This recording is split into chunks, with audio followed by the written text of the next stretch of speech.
আমরা এখন বেরিয়ে পড়েছি সেই 5 গ্রামের উদ্দেশ্যে। তো আজকে নতুন একটা ব্লগ ভিডিও শুট করতে যাচ্ছি।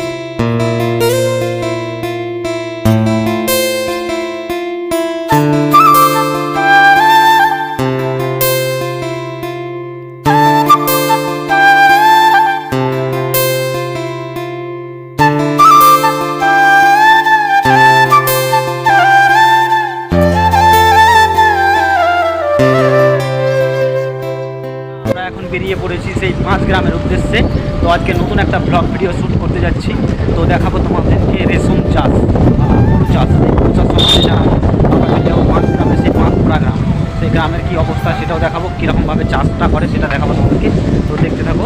আমরা এখন বিষ্ণুপুরে পড়েছি, কিন্তু পেট্রোল পাম্পের তেল ভরে নিলাম। তো চলে যাচ্ছি, যেখানে দেখাবার চেষ্টা করবো তোমাদেরকে, সেখানে সব জায়গায় কিন্তু সব ভিডিও। এখানে তেল ভরার পরে একটু জল খেয়ে নিলাম, তাই একটু আরাম নিচ্ছি আমরা এখানে। তো দেখো পুরো ভিডিওটা। উপর বাস স্ট্যান্ড থেকে বেরিয়ে পড়েছি সেই শেরপুরের দিকে। 5 গ্রাম যাবো, 5 গ্রামের পর যাবো সেই গ্রাম মাছপাড়া। তো দেখতে থাকো পুরো ভিডিওটা। বন্ধুরা, পৌঁছে গেছি 5 গ্রামে। তো মিষ্টির দোকানে আমরা কিছু মিষ্টি মুখ করে নিচ্ছি, এই সেই মিষ্টির দোকান। তো এরপর এই 5 গ্রাম থেকে চলে যাব বাঁধপাড়া মোটামুটি 2-2.5 কিলোমিটার বটে। তো বন্ধুরা, আমরা পৌঁছে গেছি মুর্শিদাবাদ জেলার অন্তর্গত যে নবগ্রাম থানা, সেই নবগ্রাম থানার 5 গ্রাম এলাকার বাঁধপাড়া গ্রামে। সেখানে কিন্তু সুখী গ্রাম তাঁতের যে কাপড় আমরা পরি, সেই কাপড় বোনা হয়। এটা আমার কিন্তু পিসির বাড়ি। তো পিসির বাড়িতে চলে যাব প্রথমেই। তো দেখাবো তোমাদেরকে, সেখানেও কিন্তু ওরা তাঁতের যে পলু পোকা, সেই পলু পোকা চাষ করে, সেখান থেকে রেশম উৎপন্ন হয়। দেখো, এই সেই পলুগুলো থরে থরে সাজানো আছে। এখানে কাসার করছে বলছে ওটাকে, মানে ওই যে পলুগুলো খেয়ে নিয়েছে সেইগুলোকে কিন্তু কাঠিগুলোকে চেঞ্জ করে আবার পাত দেওয়া হবে। এইগুলোই হচ্ছে তাদের জীবিকা। এই জীবিকায় তারা অনেক টাকা উপার্জন করছে আজকাল। তো এটাই তাদের পেশা। ধান চাষের থেকে এই পলু চাষেই তারা বহুত গুরুত্ব দিয়েছে। তো দেখতে থাকো, আমরা পুরোটাই তোমাদেরকে দেখানোর চেষ্টা করবো। আমরা চলে যাব মাঠের পরে। দেখো, এই সেই পাত এখানে রাখানো হয়েছে কেটে। তো আমরা মাঠের দিকে চলে যাই, তোমরা দেখতে থাকো।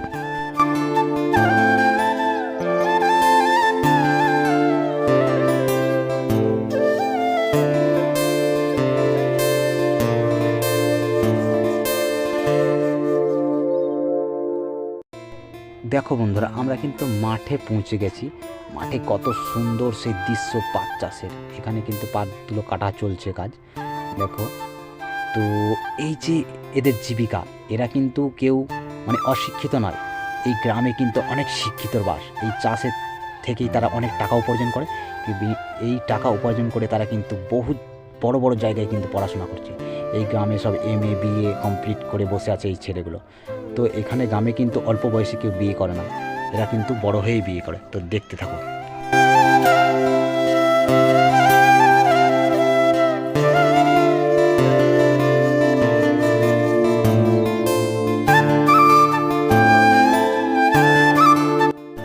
দেখো বন্ধুরা, যে পাটটা ওজন করছে, ওজন করার কারণ হচ্ছে তার নিজের পাত কিন্তু শেষ হয়ে গেছে, পলুর খাবার এই পাতটা। তাই সে অন্য জমি থেকে কিন্তু ওজন করে দাম দিয়ে কিনে নিয়ে যাচ্ছে। তো দেখো,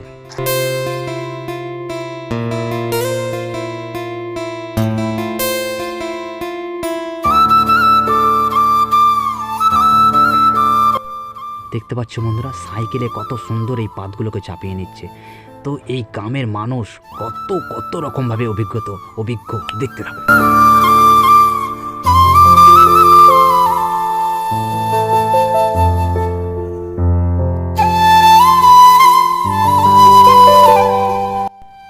মাঠ থেকে যে পাতটা কেটে আনা হলো, সে কিন্তু পলুর খাবারের জন্য, সেই পলু পোকা খাবারের জন্য কিন্তু সেটাকে ডালায় দিয়ে দেওয়া হচ্ছে। এবং যেগুলো খাওয়ানো হয়ে গেছে সেগুলো কিন্তু তারা বেঁচে বার করে ফেলে দিচ্ছে। ওগুলো কিন্তু জালখড়ি হয়।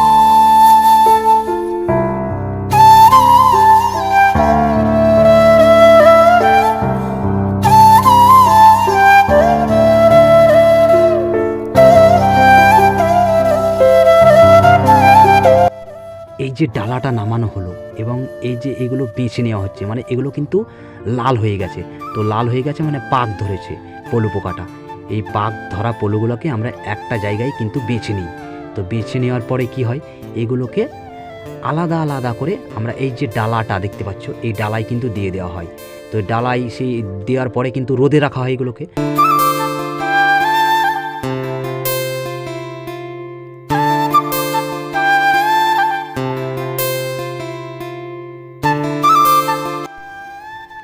যে এগুলোকে রোদে দেওয়া হলো, এই রোদে দেওয়া জিনিসটা কিন্তু দেখো একদম সেই পলুটা মরে যাবে। আর যদি না মারা হয় রোদে দিয়ে, এরা কিন্তু কেটে বার হয়ে প্রজাপতি হয়ে যাবে। তাই জন্য এটা কিন্তু রোদে দেওয়া হচ্ছে। তো রোদে না দিলে কি বললাম, তো দেখো এই সেই গ্রাম, তো এই সেই পাঁচপাড়া SSKM স্কুল। তো স্কুল তো গ্রামটা দেখো, এইখানে একটা ছোট্ট মন্দির বানানো হয়েছে, সুন্দর গ্রাম। এখানে মন্দিরটা বানানো হয়েছে, এখানে শিব মন্দির বানানো হয়েছে। তো এই যে পলুর কিটগুলোকে এবার বার করে নেওয়া হচ্ছে। বার করার পরে কি করা হবে বলো তো, বার করার পরে কিন্তু এগুলোকে একদম জলে, গরম জলে ফুটিয়ে রেশন বার করে নেওয়া হবে। তো রেশনটাও কিভাবে বার হচ্ছে, কিভাবে তাঁত বোনা হচ্ছে, সবটাই তোমাদেরকে দেখাবো। তো দেখতে থাকো, কিন্তু না দেখলেই মিস করবে।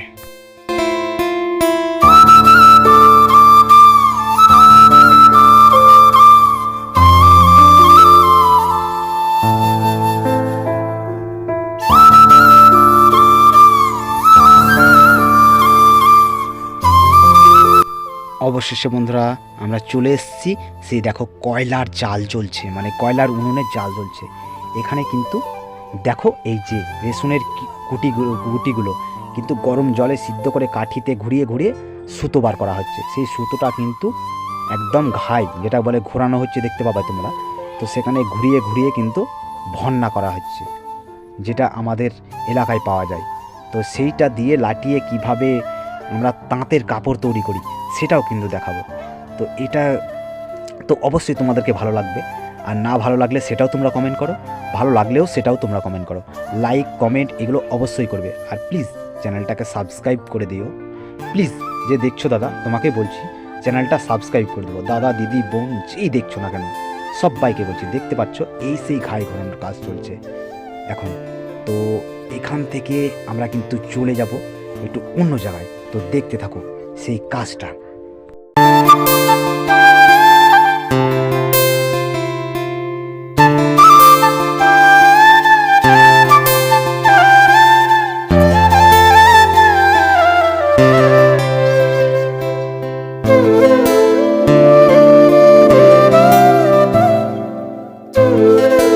পেলে আমি সমস্ত কিছুই দেখালাম, একদম পাত কাটা থেকে একদম সেই গ্রামের অবস্থা, সেই গ্রামে কিভাবে চাষ করা হয় পাত পলুটা, এবং সেখান থেকে কিভাবে রেশম উৎপন্ন হয়, রেশম উৎপন্ন করার পরে যেটা ঘাই ঘোরানো হচ্ছে দেখতে পাচ্ছ, সব কিছুই তোমাদেরকে কিন্তু ভিডিওতে তুলে দিতাম। এবার কিন্তু একটাই কথা বলতে চাই, যে এই যে রেশমটা কিভাবে মানে কাজ হয়, কিভাবে কাপড়টা বোনা হয়, সেটাও কিন্তু দেখাবো। তো সেটা দেখতে গেলে তোমাদেরকে চলে যেতে হবে পদমকান্দি গ্রামে, কারণ এই গ্রামে কিন্তু তাঁতি নেই, এই গ্রামে উৎপন্ন করে এই রেশমটা। তো সেখানে চলে যাব। তো দেখতে থাকো সেই ভিডিওটা। আমরা চলে যাচ্ছি সেখানে, দেখো সেই তাঁতি ভাইয়ের কাছে আমরা তোমাদেরকে দেখাবো। তো বন্ধুরা আমরা এখন বেরিয়ে পড়লাম পদমকান্দির উদ্দেশ্যে, সেই পদমকান্দি গ্রামে যাব। দেখো সেই রেশনটা কিন্তু এখানে লাটানো চলছে, লাটাতে। তো এখানে লাটানোর পরে কিন্তু এটাকে একটা ছোট্ট কাটিমের মধ্যে, বা ললি যাকে বলছে, সেই ললির মাধ্যমে কিন্তু এটা দেখো এই সেই ললি, এখানে কিন্তু ললি বাঁটা হচ্ছে। ললি বাঁটার পরে কিন্তু এটা তাঁতে চলে যাবে, সেই তাঁতের কাপড়ে। এইটা থেকেই কিন্তু তাঁত বোনা হবে। তো দেখো তোমরা।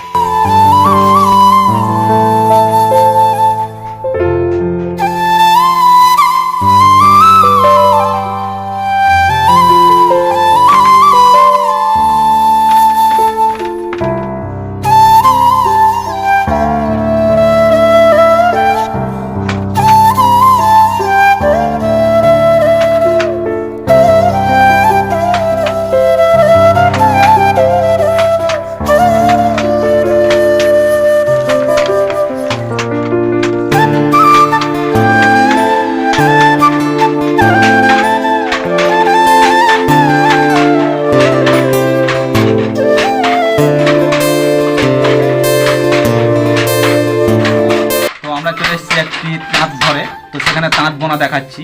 তো জেনে নেবো এই তাঁতটি বুনতে কতদিন লাগে একটা কাপড়, বা এইটা কীরকমভাবে কী হয়, সব কিছুই জেনে নেবো এই দাদি ভাইয়ের কাছ থেকে। তো দেখতে থাকো তোমরা। বলছিলাম এই পোঠাটা খালি করতে কতদিন টাইম লাগে? মোটামুটি আমাদের পোঠা এক লাগারে বুনলে 20 দিন লাগে। 20 দিন। একটি কাপড় বুনতে কতদিন টাইম লাগে? একটি কাপড় সারাদিন যদি আমরা বুনতে পাই, কামাই না হই, তাহলে একদিনে হয়ে যায়। ক হাত ওটা? এটা আমাদের 14 হাত। 14 হাত। এগুলো কি প্রতি পোঠাতে আলাদা আলাদা করে বোয়া তুলতে হয়? হ্যাঁ, এই পোঠাটা খালি হয়ে গেল, আবার নতুন করে আমাদেরকে সারা বোনা যখন করতে হবে। ওইগুলো কি বোয়া? এইগুলো হচ্ছে বোয়া, এগুলো বোয়া সুতো, লাইলন সুতো। আর এটা এটা হচ্ছে ললি, এটা রেশমের ললি, এটা দিয়ে আমাদেরকে বুনতে হয়। এই যে এটা হচ্ছে মাকু, এটাতে ভরে এটা। তো দেখাবো বন্ধুদেরকে একটু ওই পায়ের নিচেটা, যে এইখানে দেখো দুটো পায়ের দাবানি করা আছে, এই দুটোতে কিন্তু পা দিয়ে একটা একটা করে এইটাকে এই করে এই ভিতর দিয়ে মাকোটা যাচ্ছে এবং সুতোটা পরানোর পরে কিন্তু তারটা বোনা হচ্ছে। আমি দেখাতে থাকছি, একটু দেখো। এই যে আমাদের ঝাপ হচ্ছে, এই চলে এলো, এই চলে এলো। দেখো একটার পর একটা পা নামছে এবং সেই তারটা বোনা হচ্ছে। আমি তোমাদেরকে দেখাচ্ছি, দেখতে পাচ্ছ। তো এই কাপড়টা মোটামুটি টোটাল পোঠাটা খালি করতে বলছে নাকি 20 দিন মতো টাইম লাগে। একটা কাপড় একদিনে হয়ে যায়, তো সেটা 14 হাত নাকি? তো 14 হাত কাপড় বুনতে একদিন টাইম লাগে। তো এই একটা কাপড় বোনার মজুরি কত দেয়? একটা কাপড় বোনার মজুরি হচ্ছে আমাদের 400 টাকা 14 হাতে। আচ্ছা, তো মানে সবাইকে লেগে থাকতে হয়? হ্যাঁ, দুটো লোক লাগে, একজন ললি ভন্না করে দেয় আর একজনকে বুনতে হয়। তো ধন্যবাদ আপনাকে। তো সমস্ত কিছু দেখালাম বন্ধুরা। এটা তো দেখলে ভিডিওটা দেখার আগে কিংবা পরে তোমরা লাইক কমেন্ট শেয়ার যদি না করো তাহলে কিন্তু আমি বুঝতে পারবো না এই ভিডিওটা কেমন হয়েছে। তাই তোমাদের কাছে প্লিজ অনুরোধ, লাইক শেয়ার তো কমেন্ট তো অবশ্যই করবে, এবং সাথে সাথে চ্যানেলটিকে সাবস্ক্রাইব করবে এবং অল নোটিফিকেশনটি বাজিয়ে দেবে, যেন পরবর্তী ভিডিও ছাড়লেই তোমরা দেখতে পাবো। তো সবাই ভালো থাকবে, আমিও ভালো আছি তোমাদের আশীর্বাদ।